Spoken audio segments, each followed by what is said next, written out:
अस्सलाम अलैकुम दोस्तों, आज का मेरा मौजू है अदालत फ़ारूकी में एक ईमान अफरोज़ वाक़या। अमीर अल-मोमिनीन हज़रत उमर फ़ारूक रज़ी अल्लाह ताला अन्हु की अदालत आलिया में एक मुकदमा पेश हुआ। दो खूबसूरत नौजवान एक नौजवान को पकड़कर हाजिर हुए और फरियाद किए, अमीर अल-मोमिनीन, इस नौजवान ने हमारे बूढ़े बाप को कत्ल कर दिया है। इस जालिम कातिल से हमारा हक दिलवाए। अपने दुआ सुनने के बाद मुल्जिम की तरफ देखा और दरियाफ्त फरमाया कि तो अपनी सफाई में क्या कहता है। मुल्जिम ने अर्ज़ की, हाँ अमीर अल-मोमिनीन, ये जुर्म वाकई मुझसे सादिर हुआ है। मैंने ज़ोर से एक पत्थर उसे मारा था जिससे वो हलाक हो गया था। फ़ारूक आज़म ने फरमाया, गोया तो अपने जुर्म का इकरार करता है मुल्जिम। हाँ अमीर अल-मोमिनीन, ये जुर्म वाकई मुझसे सादिर हुआ है। आपने फरमाया, फिर तुम पर क़िसास लाजिम हो गया और उसके इवज़ तुम्हें कत्ल किया जाएगा। मुल्जिम ने जवाब दिया, आका, मुझे आपके हुक्म और शरीयत मुतहरा के फ़तवे से इनकार नहीं, अलबत्ता मैं एक गुजारिश करना चाहता हूँ। इरशाद हुआ, बयान करो। अर्ज़ की, 3 दिन की मोहलत चाहता हूँ। 3 दिन बाद हाजिर खिदमत हो जाऊँगा।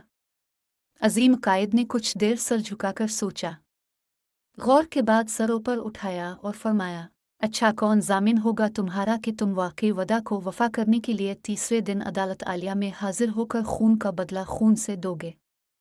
उमर फारूक के इस इरशाद पर इस जवान रनाने पर उम्मीद नज़रों से हाजरीन मजलिस का जायज़ा के बाद हज़रत अबूज़र गफ़ारी के मुतदीन पर नूर चेहरे पर निगाहें गाड़ते हुए इशारा करके कहा, ये मेरी ज़मानत देंगे।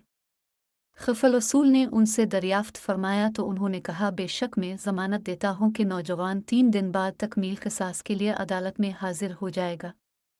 इस ज़मानत के बाद मुल्जिम को छोड़ दिया गया।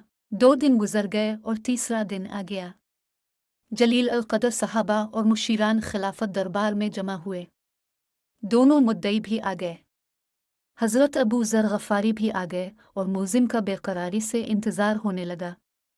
ज्यों ज्यों वक्त गुजरता जा रहा था, सहाबा किराम का इज़्तिराब बढ़ता जा रहा था, क्योंकि मुल्जिम अभी तक नहीं पहुंचा था और वक्त करीब आ रहा था। अलिफा सहाबा को अबू ज़र की निस्बत पेशानी पौने लगी। 1-2 मरतबा मुद्दइयों ने भी दरियाफ्त किया, मगर उन्होंने हर मरतबा यही जवाब दिया कि अगर 3 यौम गुजर गए और मुल्जिम ना आया और मैं अपनी ज़मानत पूरी करूँगा, परेशानी की कोई बात नहीं। जब हाज़रीन पेशानी की इंतहा तक पहुँच गए और दहला देने वाले अंजाम के तसव्वुर से सहम गए कि अचानक एक तरफ से मुल्जिम दरबार में आ हाजिर हुआ। इसका जिस्म पसीने शराबूर था, चेहरे पर गिर्द जिमी थी, मुसलसल भागने से इसकी सांस फूल गई थी। इसने आते ही सलाम किया और अर्ज़ की, अल्लाह ताला का जो हुक्म है बजा लाया जाए। इमामत की सपुर्दगी। आप रज़ी अल्लाह ताला के दरियाफ्त करने पर मुल्जिम ने बताया कि मैं एक अमानत वाले के सुपुर्द करने गया था।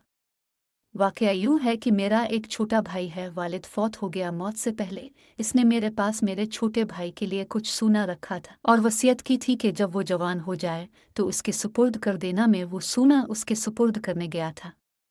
अल्हम्दुलिल्लाह, मैंने अमानत इसके सुपुर्द कर दी जिसकी वो थी।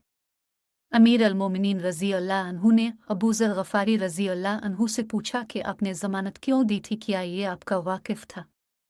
उन्होंने कहा कि मेरा इससे कोई ताल्लुक़ न था, सिर्फ़ ये बात थी कि जब उसने पर उम्मीद निगाहों से मेरी तरफ़ देखा तो मुझे ख़्याल आया कि अगर भरे मजमा में भी मैं इसकी ज़मानत ना दूँ तो कल क़यामत के दिन रब्बुल इज़्ज़त के सामने शर्मिंदा होना पड़ेगा कि इतने आदमियों में से कोई भी इसका ज़ामिन न बन सका, इसलिए मैंने इसकी ज़मानत दी।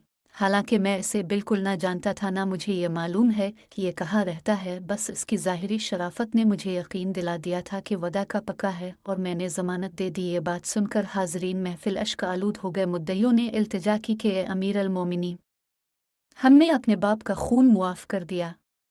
तो दोस्तों, मिलते हैं अगली वीडियो में, तब तक अल्लाह हाफ़िज़।